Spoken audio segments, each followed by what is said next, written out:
Victoire Rasoamanarivo was a Catholic convert from Madagascar who was devoted to the poor and the sick. She was born in Madagascar in 1848.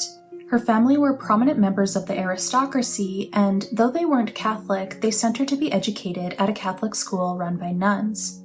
Through her education, she felt drawn to the Catholic faith, but her parents threatened to disown her if she were to convert. Despite her parents' opposition, she did convert to Catholicism and was baptized at the age of 15.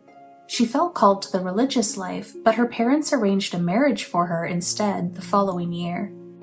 Victoire was forced to marry her cousin. He was related to the Prime Minister of Madagascar, and it was considered to be an advantageous match. Unfortunately, her husband turned out to be violent and an adulterous alcoholic. Her friends urged her to divorce him, but she refused and instead prayed for his conversion constantly.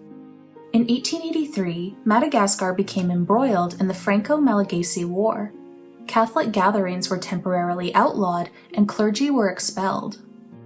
Victoire continued to practice the faith, and she led the remaining Catholics in Madagascar along with Blessed Raphael Rafiringa.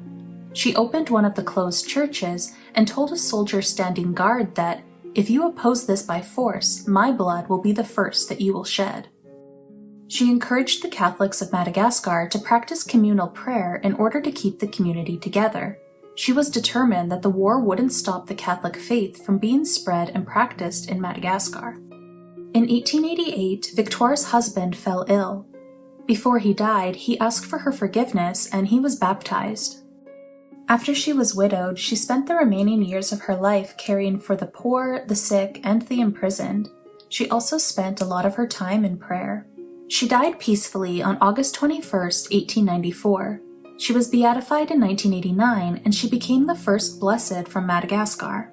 Her feast day is August 21st. On the occasion of her beatification, Pope John Paul II said, "Deep within herself, Victoire remained unceasingly in God's presence. Everyone was struck by the intensity of her prayer. Familiar with God's presence, she knew how to draw others into intimacy with the Lord." Pope Francis visited her tomb on a trip to Madagascar in 2019. He said, "Her witness of love for this land and its traditions, and her service to the poor as a sign of her faith in Jesus Christ, show us the path that we too are called to pursue."